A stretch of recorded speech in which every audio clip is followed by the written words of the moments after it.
Hello and good evening. Thank you for joining us at this edition of the UBC News Tonight with me, Wadulo, Arnold. We're coming to you live from Broadcast House and we'll be joined by Mugalu, Mohammed on sign language later on. These are tonight's top stories.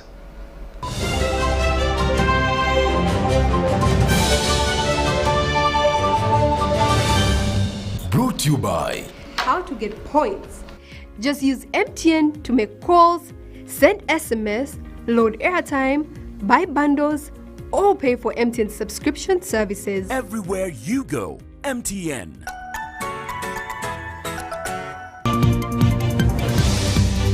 Celebrants emphasize unity for national development at the annual Thanksgiving prayer. More ADF rebels surrender to FARDC army in UPDF joint operation Shuja in DRC. IGP Ochola retires 155 junior officers amidst concerns of pension delays. And eyes on Birmingham 2022 as USCF sends 5 to African Continental Championship in South Africa. Was brought to you by Everywhere you go, MTN.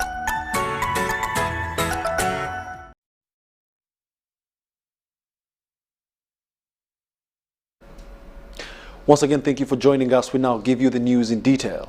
To start off, embracing unity for national development is key in promoting socio-economic progress of any country, including Uganda. This is the key message that was emphasized during the annual Thanksgiving prayer held at State House in Entebbe.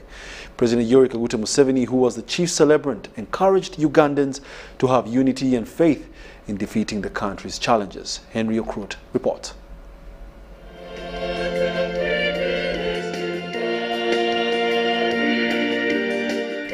The choir was so melodious.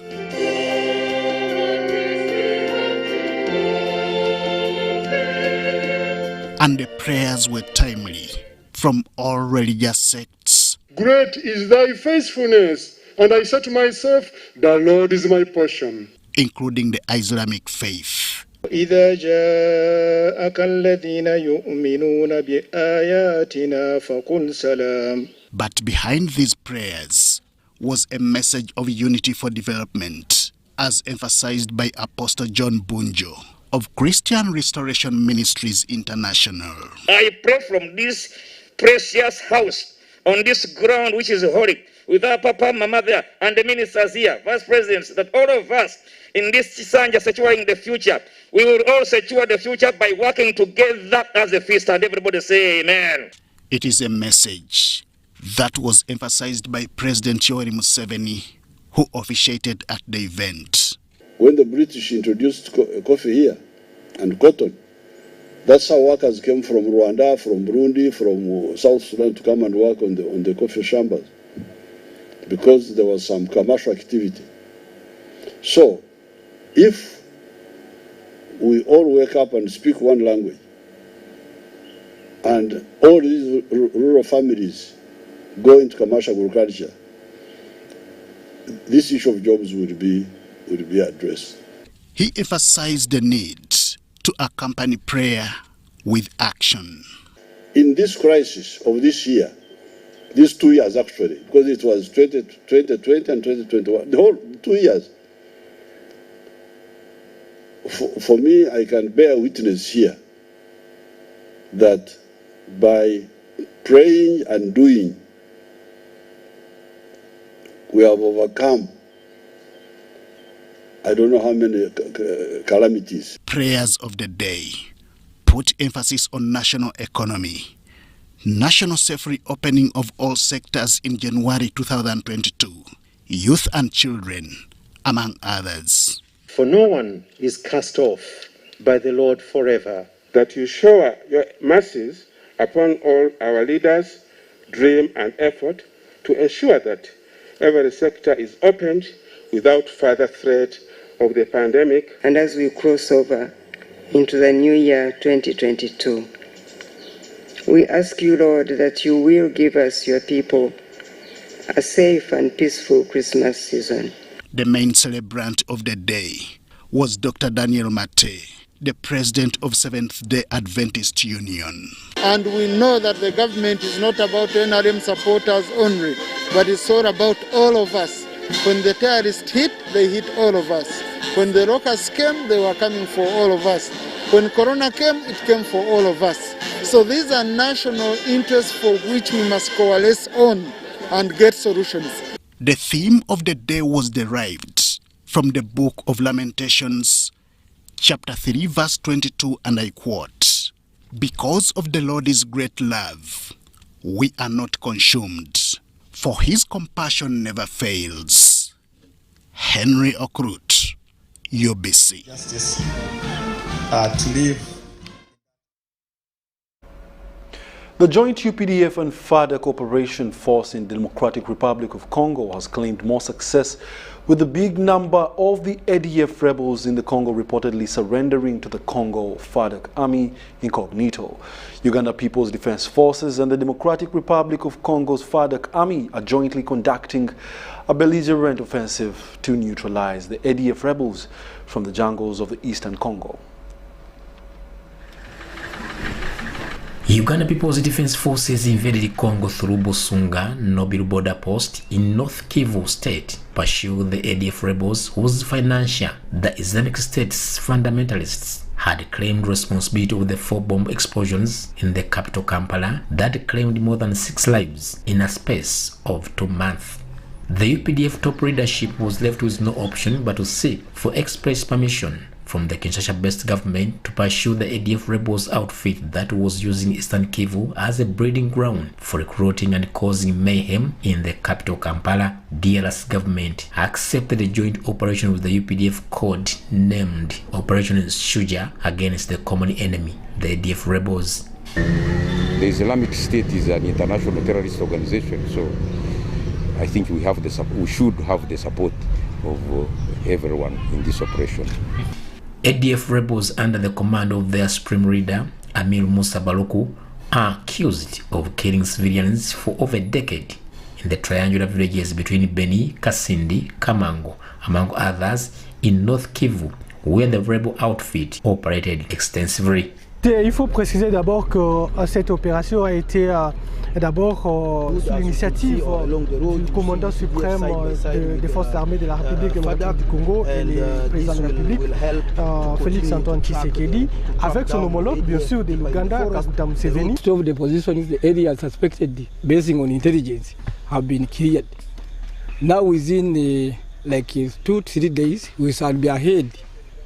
As you saw, the forces of the FADC already have reorganized, waiting for us to continue sweeping until we shall destroy all the enemy. UPDF and Congolese army jointly engaging ADF rebels in the thick forest between Mukakati and Semrik Enclave Basin River in the eastern Congo.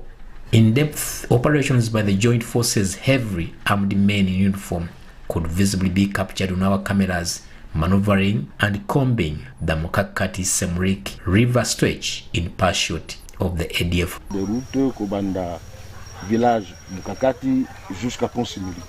Na kazi ya leo pamoja na warafiki wetu wa UPDF na FARDC tutaanza kuangalia njia jinsi UPDF inatengeneza kuanzia Mukakati mpaka huko kwenye I was saying that we are not running. We are going slowly as we are clearing all these forests as you have seen. Down here, we have a team that patrolling the roads.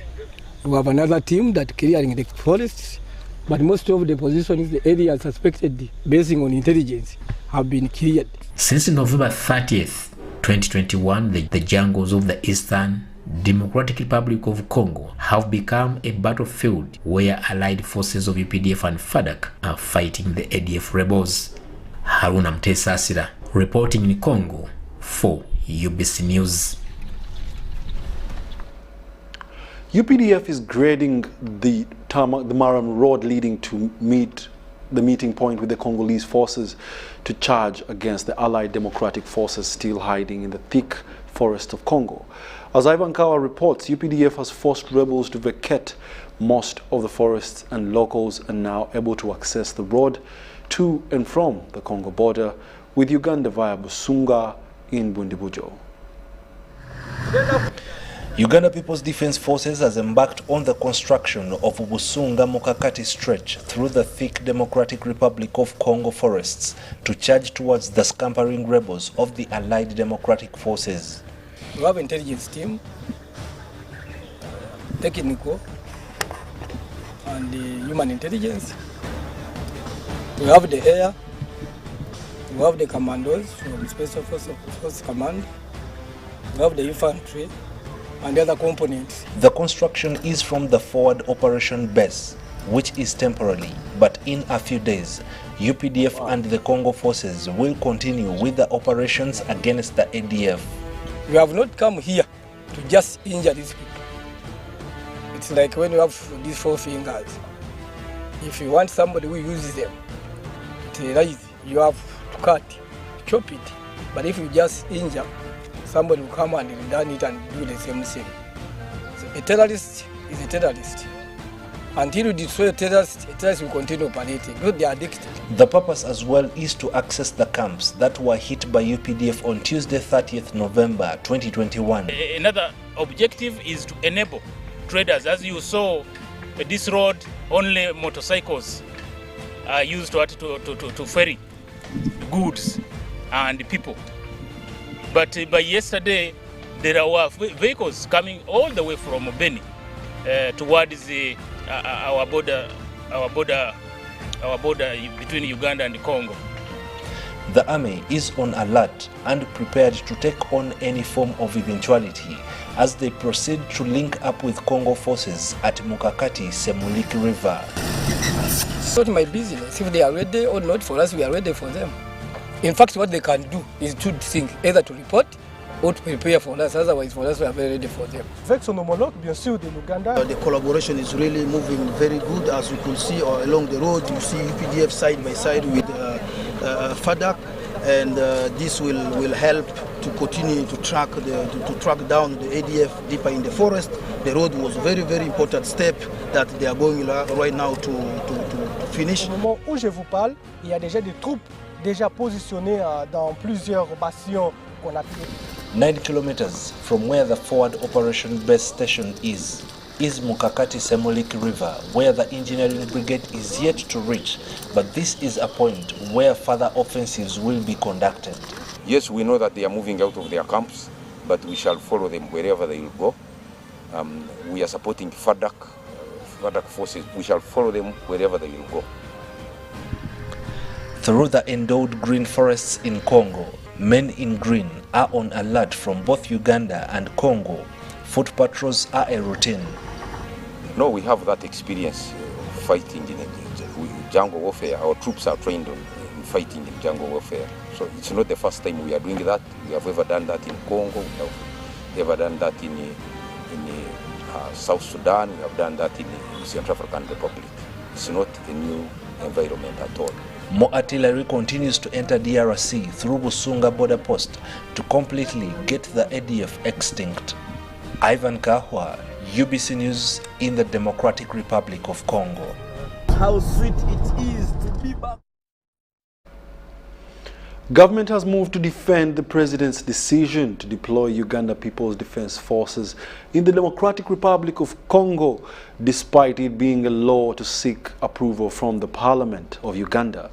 Now, the Minister for Information, Communications Technology and National Guidance, Dr. Chris Baryomonsi, says that the Constitution allows the president to deploy even without seeking for parliamentary approval. As Philip Aguta reports, the minister's remarks come days after a section of the opposition politicians rebuked government for deploying UPDF in Congo and calling for their withdrawal.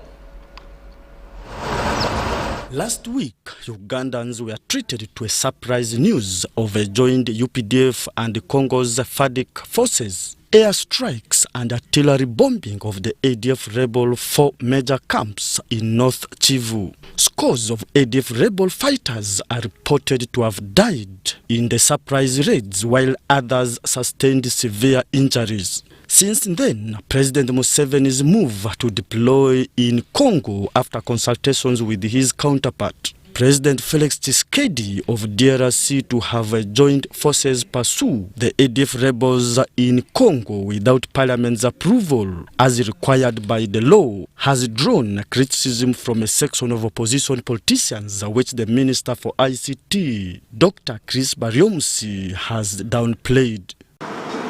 There are calls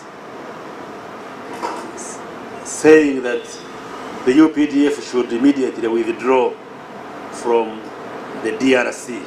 Particularly, I saw Dr. Kiza Besije and the Honorable Kwago, the mayor, sort of acting as apologists of ADF, accusing the government that we are using strong force to hit at terrorists and that UPDF should withdraw from DRC. And I was taken aback. For a person who has aspired to become a president of this country to sympathize with the terrorists who came and killed people and threw bombs and killed people, and many others got injured, but you are sympathetic to those terrorists and you are blaming the government for using firepower at those terrorists. Dr. Bariomsi blames opposition politicians of falling short of differentiating politics from a global war against terrorism. So it's an indication as if those politicians are happy with the work of ADF. And we take strong exception to that kind of stance, because the attack on ADF is not a partisan issue, but the government is trying to secure Ugandans of all shades of life. And therefore, it is really shameful and scandalous that the leader could, at the moment, in the heat of these terrorist attacks, try to sympathize with terrorists, and you start blaming the government for trying to secure Ugandans. Whereas the opposition MPs and opposition party leaders fault President Museveni of overstepping the mandate of parliament to approve any foreign deployment of UPDF, Dr. Bariomsi downplays the argument, saying the deployment was made in total observation of the legal provisions. Article 124 of the Constitution of the Republic of Uganda, from which I am reading, is here. Says declaration of a state of war, and it says in the Article 124(1) that the President may, with the approval of Parliament, given by resolution supported by not less than 2/3 of all the members of Parliament, declare that a state of war exists between Uganda and any other country. So I want you to reflect on the kind of operation going on in Congo. Does it fit into this constitutional provision? Has the President declared that there is a state of war between Uganda and the DRC, which requires Parliament to give approval by 2/3? The answer is no. However, UBC's investigative desk has established that President Museveni deployed in Congo in accordance to the UN Convention on Hot Pursuit. The term hot pursuit refers to the urgent and direct pursuit of a criminal suspect by law enforcement officers or by belligerents under international rules of engagement for military forces. Philip Aguta, UBC News in Kampala. The Inspector General of Police, John Martins Okoth-Ochola, has retired 155 officers from the force. Among the retired include those at the rank of inspector to the rank of constables. Ochola urged the retired officers to engage in investment projects, as Abdul Nasir Luwama reports. Among the officers, the Inspector General of Police, John Martins Okoth-Ochola, has retired include 59 inspectors of police, 48 sergeants, 27 corporals, and 21 constables. You are now relieved from the compulsory restraints with the honor and dignity. And it is for this reason that those who are still in service should look at you with admiration and gratitude for a job well done. IGP Ochola has tasked these retired officers to take advantage of the government-structured wealth creation programs for life continuity. Tough challenges that you experienced were adequate to prepare you for greater challenges ahead and to nurture you to build a strong foundation for the current new chapter in life. Participating in local leadership, participating in commercial agriculture, looking for opportunities to continue serving by supporting the police through volunteer services. Retirees are skeptical of their pension as many are complaining about long process to benefit, while others have been eliminated from the list. Of acquiring gratuity and pension is slow. The file takes an average of a full year to be completed and gratuity paid. Some who retired in the past have appealed to the authorities to respond to their pension queries. The last time I came here, it was early November. They told me the file is in audit, and my father's condition is really worrying. He's unable to walk. Uganda Police Force, working with the Ministry of Public Service, has assured the retired officers for the legitimate support as per the Code of all public servants. Abdul Nasir Lubwama, UBC News.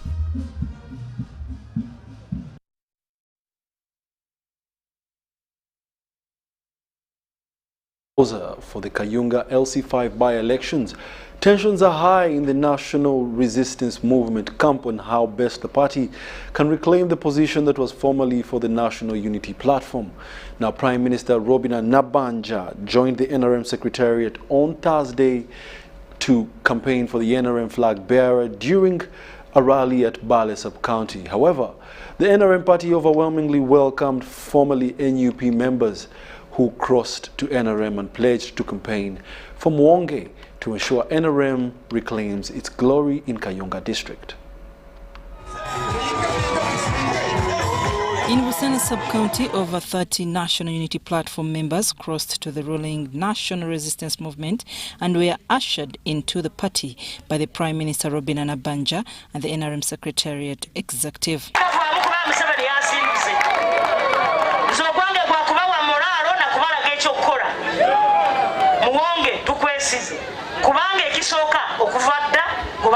LC5.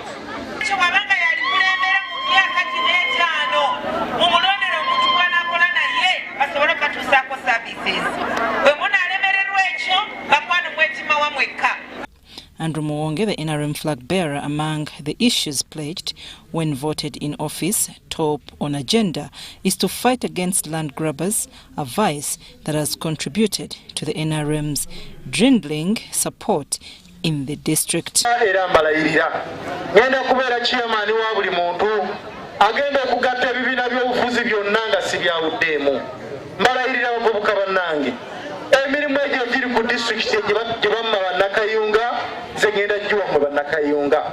Later, the team proceeded to Busana Sub-County, addressing a mammoth crowd.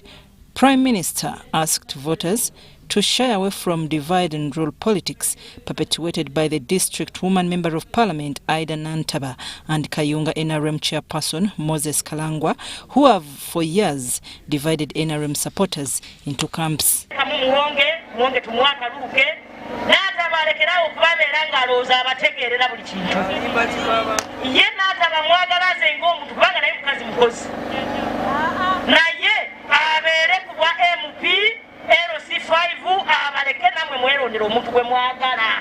However, many of the villages in Kayunga district have not benefited from the government rural electrification program, a fact that Premier Nabanja says will be fixed once the voters make a wise decision in these hotly contested LC5 by-elections.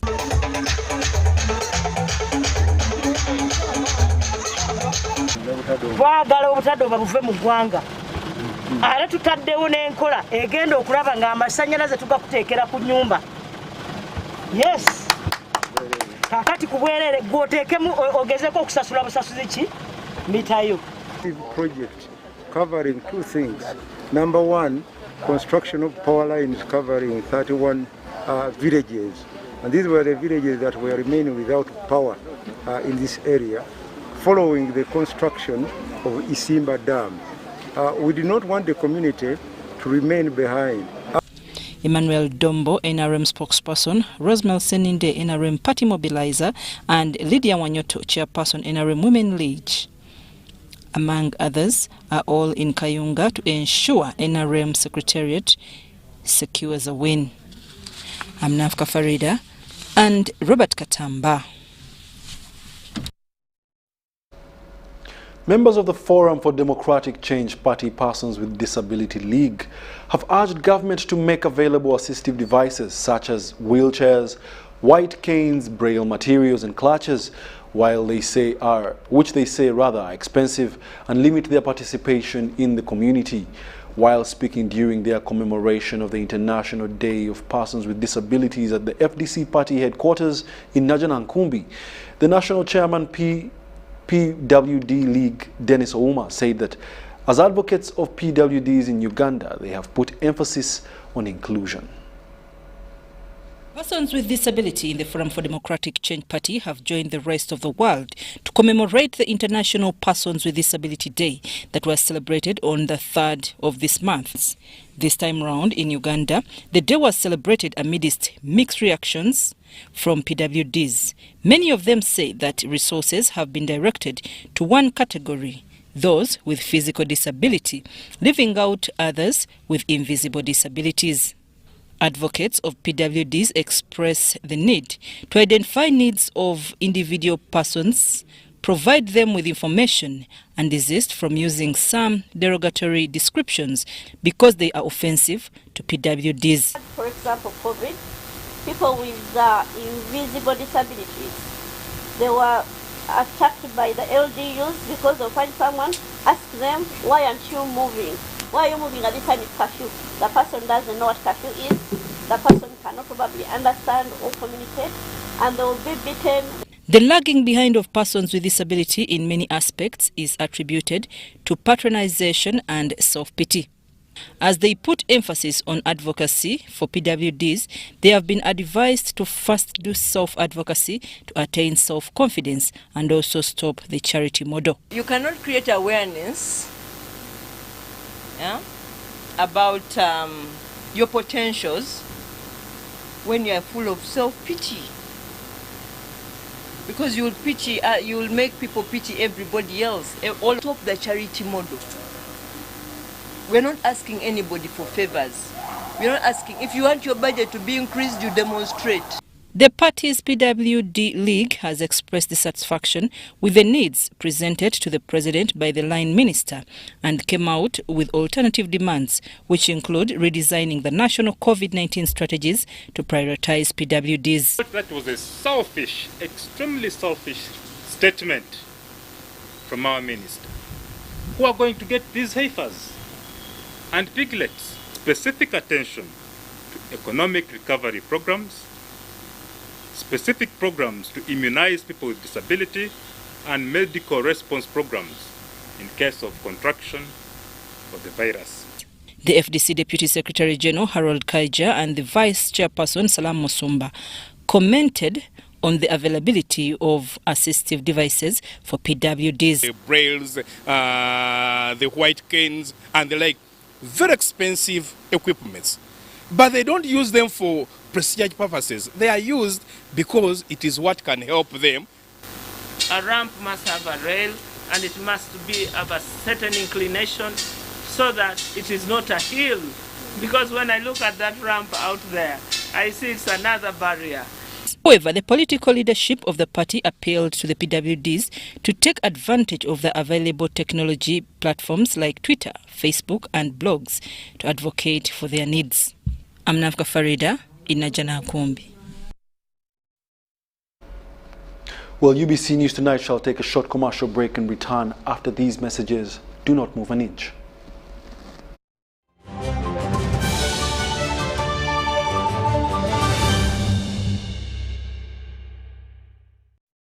Yellow Uganda, congratulations and thank you for buying shares in MTN Uganda. We look forward to a brighter future together. MTN will keep you updated with important information about your shares via SMS, our website and our official social media channels.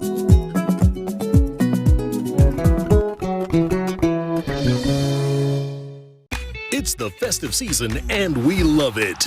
And that means it's time to celebrate with GoTV. Come with me. So get your GoCoder and GoTV value for 25,000 shillings to watch with the whole family. And if you're feeling extra festive, upgrade to our best package yet, GoTV Super. Something to look forward to. Download the My GoTV app for more information. Super. We all deserve a super festive season. And with GoTV, there's every reason to love it. It's Freaky Friday from Airtel. Buy or gift. Buy or give. Get freaky too! Dial *149*10# to load a Freaky Friday bundle for you to enjoy the best offers on voice and data. To buy a bundle for friends and family, dial *149*10*5#. Freaky Friday with Airtel. Buy or gift a bundle today. Dial *149*10# to get started. Airtel, the smartphone network. The E-Government Excellency Awards are here. Let us appreciate government agencies that have made great strides in digital transformation for fast, convenient, and efficient service delivery to citizens. Visit www.awards.nita.go.ug to vote for your best government agency by the 8th of December 2021. The E-Government Excellency Awards are organized by the National Information Technology Authority Uganda in partnership with the World Bank Group, Huawei, and Ernst & Young. E-Government Excellency Awards 2021, embracing disruptive technologies. I am one of the millions of people who have been vaccinated. And today I want to ask you to choose to be vaccinated so that we can all go back to enjoying the Uganda we all love. A country that is one of the most entrepreneurial in the world with the most friendly people. A country where we can do business with anyone at any time. A country that is free of COVID-19. So, get vaccinated today in any of the verified health centers and let's bring business back to Uganda. COVID-19 vaccines are free of charge, safe and available. Invest in your health. Invest in Uganda. This message is brought to you by the Uganda Investment Authority.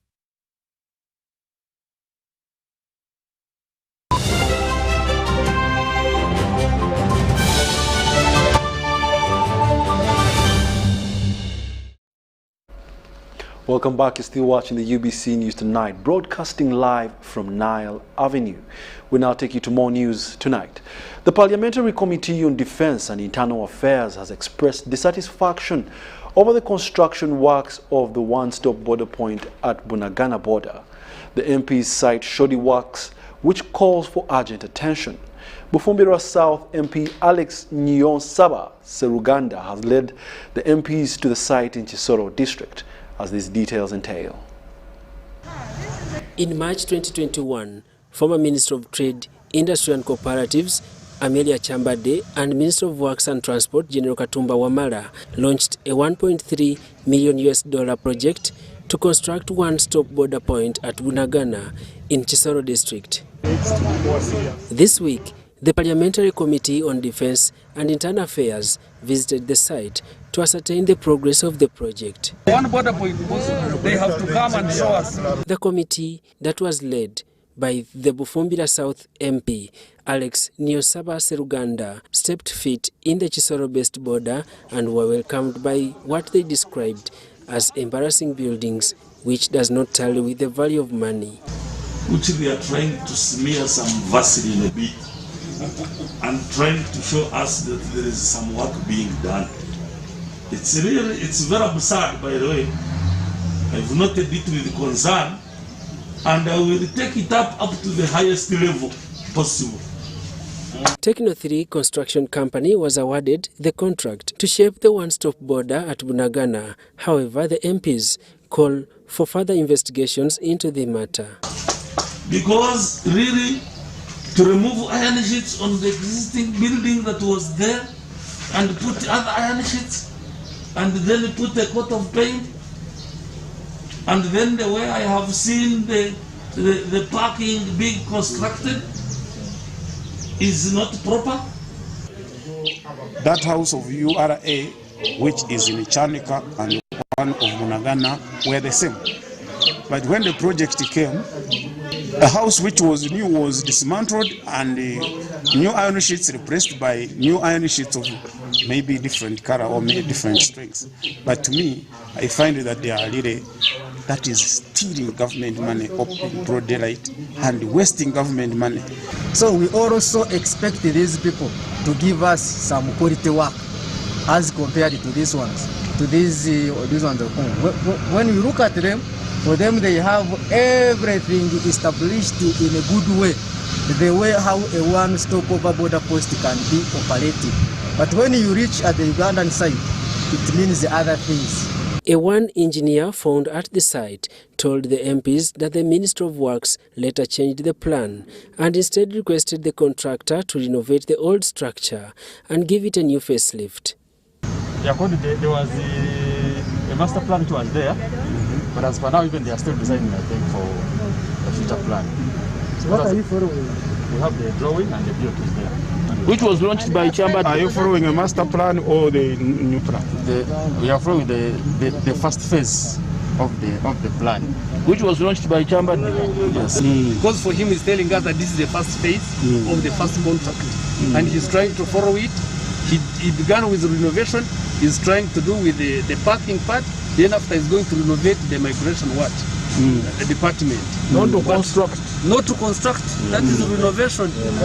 Renovation.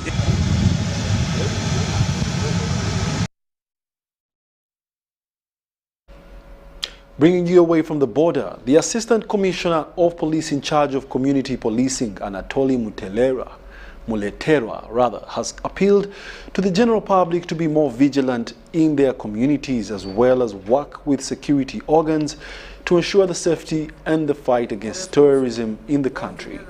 Anatoli made these remarks during a dialogue organized by the College of Humanities and Social Science at Makerere University under the theme Humanity in the New Decade, Weathering the Tide of Insecurities and Pandemics. Your observation. So, all of this calls for all of us to be more responsible, to work together and uphold decency. 57 children have lost their lives as a result of failure for the parents to provide an excessive anger by the parents. Most of the victims have been girl children. The most recent was in Mlambulimbali. A girl on Friday was sent by the stepmother to go and pick her money. But she had spent 2 days without eating. So she decided to use 1,000 shillings to buy chapati and eat. In the course of coming back and telling both the mother and the father that she had used chapati, she was tortured to death. Do we go back to hear the stories of the aggrieved people, or does it actually stop at a press conference where police says that this is a terror suspect or actually they were killed in action? Do we go back to follow up these stories so that we balance? And this also happened even during the pandemic, because the stories were actually not balanced. And I feel even when it comes to media, that is where the biggest gap is in balancing up these stories. Everything we see, whether it's terrorism, whether it's COVID, we can get the funny way of telling those stories, and people will laugh at themselves, and eventually they will do what we tell them to do. We want to energize ourselves to be able to be relevant to society. Not that we've not been relevant, but to encourage ourselves to continuously debate, to continuously hold conversations about the different facets. The Minister of Finance, Planning and Economic Development, Matia Kasaija, has assured the country not to worry about the public debt, saying that it is still manageable. Kasaija was officiating at the function where URA awarded exceptional taxpayers.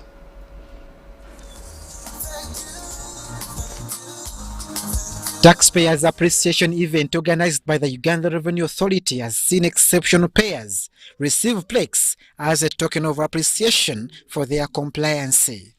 These were grouped in 4 award categories. To URSV.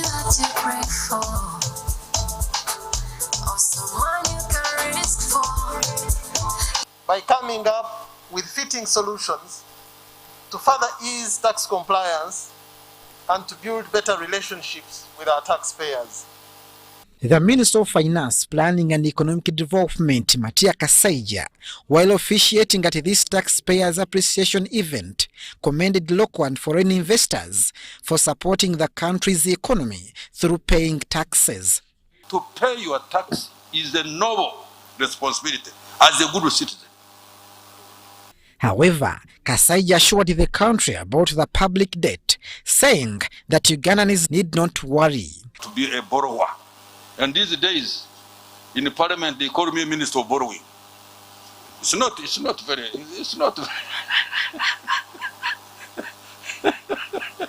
Minister of Borrowing. Every time the president sees me, say, there is the Minister of Borrowing. Because every week, or every 2 weeks, I am forced to go to cabinet, I'm forced to go to parliament to seek permission to borrow. Kasaija clarified on the Chinese loans, which have attracted mixed reactions about alleged reports that the Chinese government has attached Uganda International Airport of Entebbe over defaults in loan servicing. We got that rumor that our Entebbe Airport is going to be taken over by the Chinese because they lent us money we have failed to pay. Let me use this opportunity, please. I had never spoken on this matter publicly. That was a pure lie. Somebody is maligning us. Meanwhile, to contain such shocks, Kasaija has appealed to the business community to amplify their compliance to save the country from unending borrowing. The amount of tax you are paying, the lower that rate is, the less you will have an unbalanced budget. It is all dependent on the money you give me. If you don't give it to me, I borrow. And that's what precisely is happening today. This is among the activities by the Uganda Revenue Authority with the intention of attracting the public towards compliance. Technologies have a benefit for the taxpayers in helping them keep accurate record of their transactions, and they have a benefit to government of transparently capturing the data. URA believes this has helped in developing the country's GDP and will solve the burden of public debt. Abdul Nasir Lubwama, UBC News. Bank of Uganda has engaged Parliament in a sensitization workshop in a move aimed at improving service delivery. Efforts to foster Bank of Uganda's commitment to accountability and transparency topped the agenda as officials led by Deputy Bank of Uganda's Governor Michael Atingi briefed the members of Parliament. Bank of Uganda intends to increase its steps to building trust and respect with other institutions like Parliament. Bank of Uganda's Secretary Susan Kanyemibwa revealed that the central bank has experienced an increase in financial inclusion, maintaining its inflation rate within a target of 5% over the last 5 years. And because of that, we have established at the Central Bank an innovation hub for both responsive and futuristic about the services of the Central Bank. And we are looking at areas like climate. Definitely we are looking at areas like technology and also organizational change. The fact that at some point we shall be coming back to you with regards to amendments to the Bank of Uganda Act, the Financial Institutions Act. As we come up with these amendments or proposals for amendments, we also take into consideration their impact or any input that we'll have from other sister regulators within the wider financial system. As I told you, COVID-19 is now a long-term phenomenon. And so it affects the effectiveness of monetary policy. So in this case, we need other policies to supplement monetary policy, like fiscal policy. We need also structural policies. And according to the World Bank, we are almost going above threshold in borrowing. We are almost reaching 50% limit of borrowing to finance our projects, which means that we are not moving well, we are not proceeding well financially. So I don't know why Bank of Uganda, or which strategies Bank of Uganda have put in place or are trying to plan to ensure that the country is not mortgaged. You know, some very clever people have found a way into people's individual accounts and have swindled them out of their funds. So I want to know the future of commercial banks in view of what is happening now, because there is mobile money and other areas where people can transact their business. I think I'm sure Ugandans will be very much interested to know what credit relief measures you have in place to lessen the impact of COVID-19.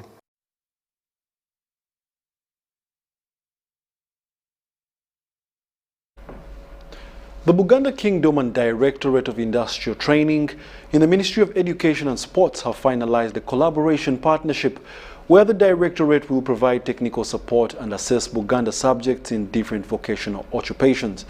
This was in a memorandum of understanding signed between the two parties at Bulange Mengo.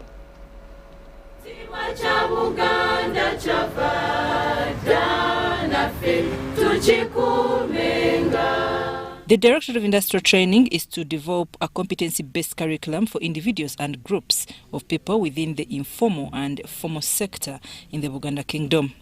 The Directorate will also train Buganda Royal Institute of Business and Technical Education manpower, who will be coordinating the training delivery on behalf of Buganda government. The second Deputy Katikiro and in charge of finance, Robert Wagwa Nsibirwa, says many youths will acquire employable skills to earn a living, support themselves and become quality citizens in Uganda. I find this intervention by DIT, where they are able to identify skills that are needed in the community and be able to certify those people with the skills in the community, as very timely. Because if I need house help and they have a certificate from DIT, then they are even going to earn a little more. I will be more confident about their abilities and expertise. The chairperson, Industrial Training Council, Dr. Roth Beyinzi-Kamusoke, is pleased with the new partnership, saying it is going to improve the practical skills set of Ugandans. And our intention is to address the issue of skills. We want to ensure that all young people, whether educated or not educated, are able to get a portable skill certificate, that you're able to show that I know or I can do this. But our major interest, we shall be conducting assessment and training of all the skills acquired in Uganda. Whether somebody has gone to school or not, that is our major aim. Uganda organized kingdom groups, namely Pewosa, Chisakate, Mwanyterimba, among those which will be assessed and certified by the Directorate of Industrial Training.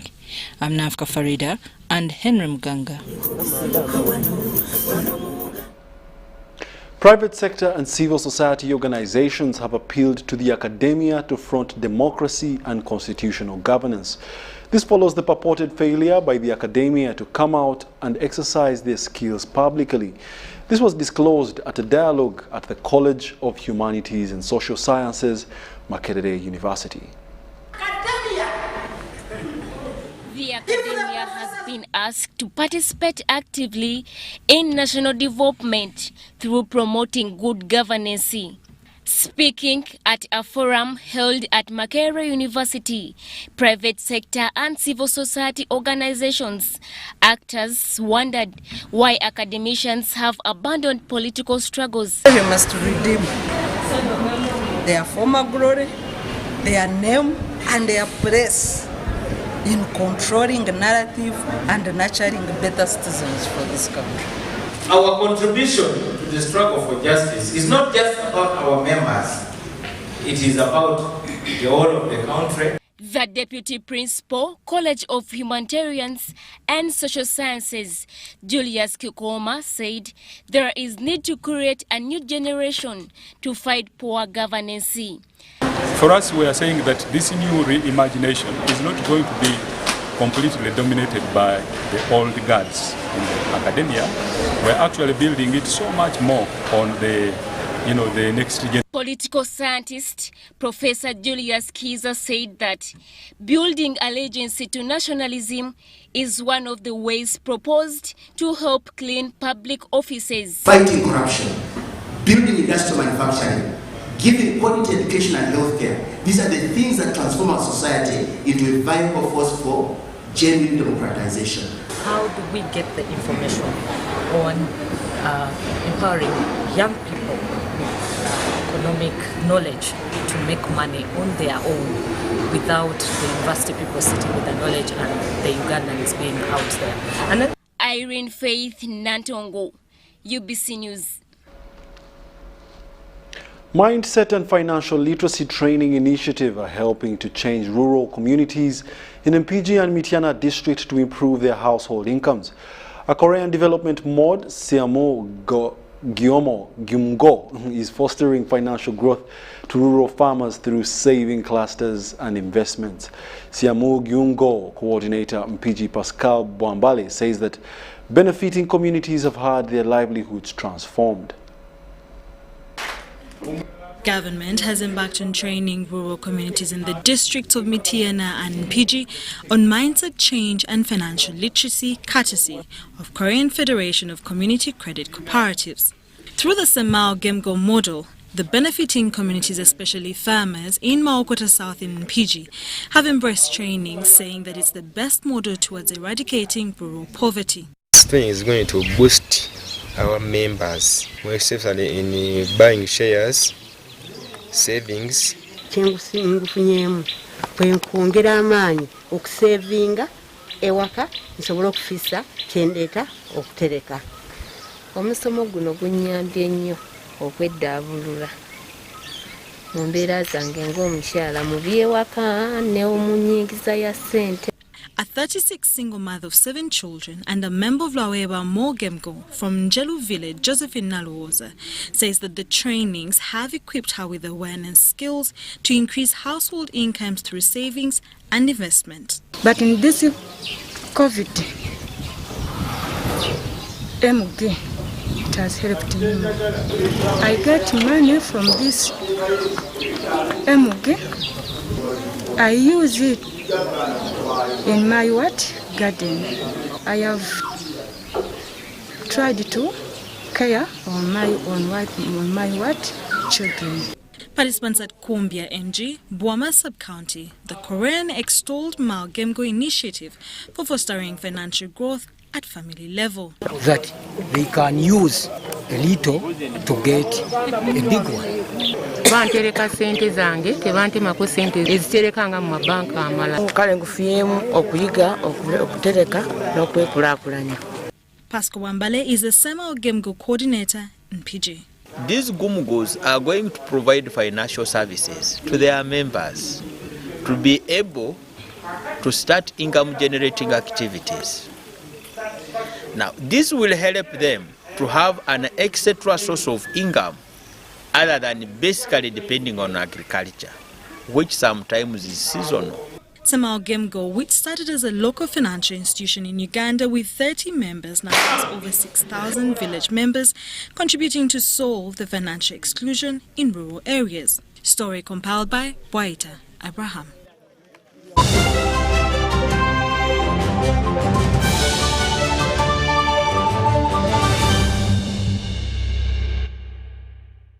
Yellow Uganda, congratulations and thank you for buying shares in MTN Uganda. We look forward to a brighter future together. MTN will keep you updated with important information about your shares via SMS, our website and our official social media channels.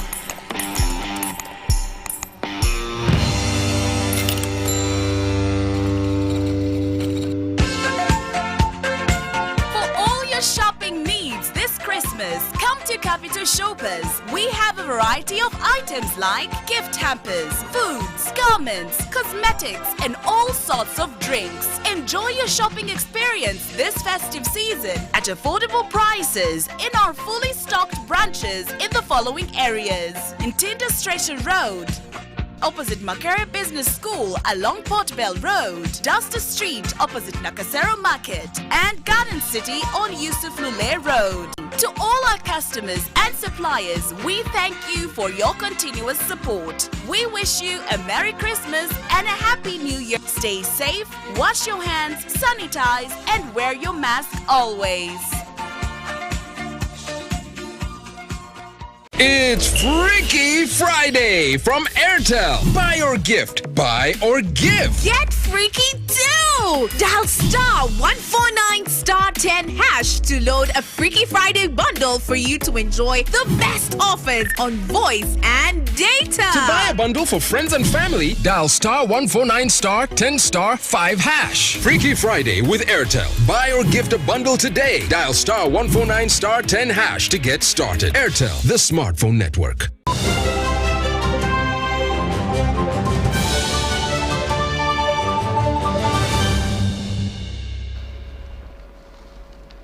Welcome back. You're still watching the UBC News Tonight. We now take you to the world of business.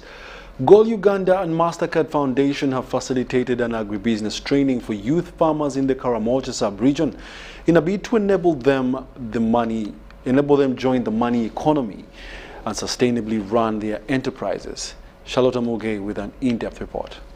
Country's main income earner with unlimited potential to transform livelihoods and foster economic growth.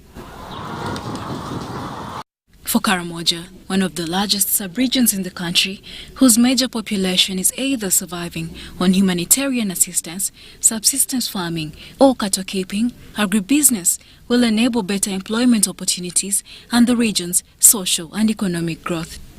We are going to improve on the cattle we have. Probably we are going to feed them better, treat them so that they can give us a number of liters of milk that we can sell and get an income as young people. We have fertile soils compared even to other parts of the country. We have water that we can use other technologies to be able to irrigate our gardens and produce even more. The Agro Expo 2021, which targets not only Karamoja but other regions of the country, is vital in supporting government's quest towards poverty eradication. And this is going to create kind of a networking with the young people in Moroto. They are going to get skills on how they can produce products that can also compete in the market. After me finishing this, I'm going out there to my community. I'm going to sensitize these young mothers the benefits of agriculture. However, for some of the farmers, the need for financial assistance, continuous skilling and marketing is paramount for the success of their businesses. You know, some of the problems that the youth always like expressing out is this thing of lack of knowledge. There is a lack of more capital to start the business. And sometimes when we buy seeds, there's what we call marketing. So when we are going to market, we also need, remember here we have transport. You need transport, maybe you need airtime. And then sometimes when we go to market our products, so at the end of the day, when we come back home, at least there's something that or some little money that you give that person who went to market to motivate. After Kasese and Karamoja, the Touring Agribusiness Empowerment Initiative will head to Hoima District. Charlotte Mugalu for UBC News in Moroto District.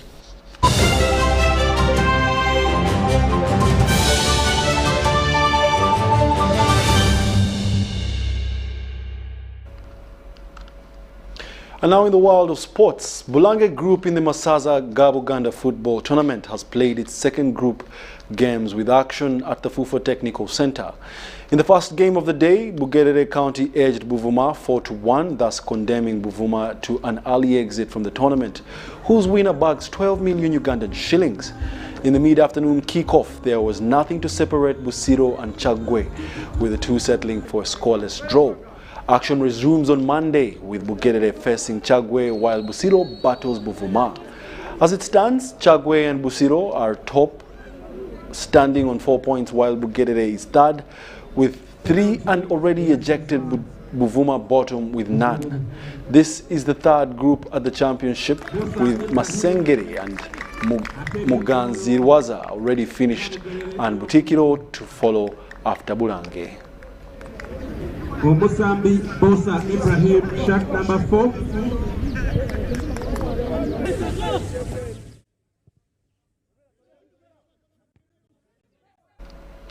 Well, and that brings us to the end of our bulletin tonight. Thank you for joining us. My name is Wadulo Mark Arnold Mugalu Mohammed on sign language. We now leave you with a weather update.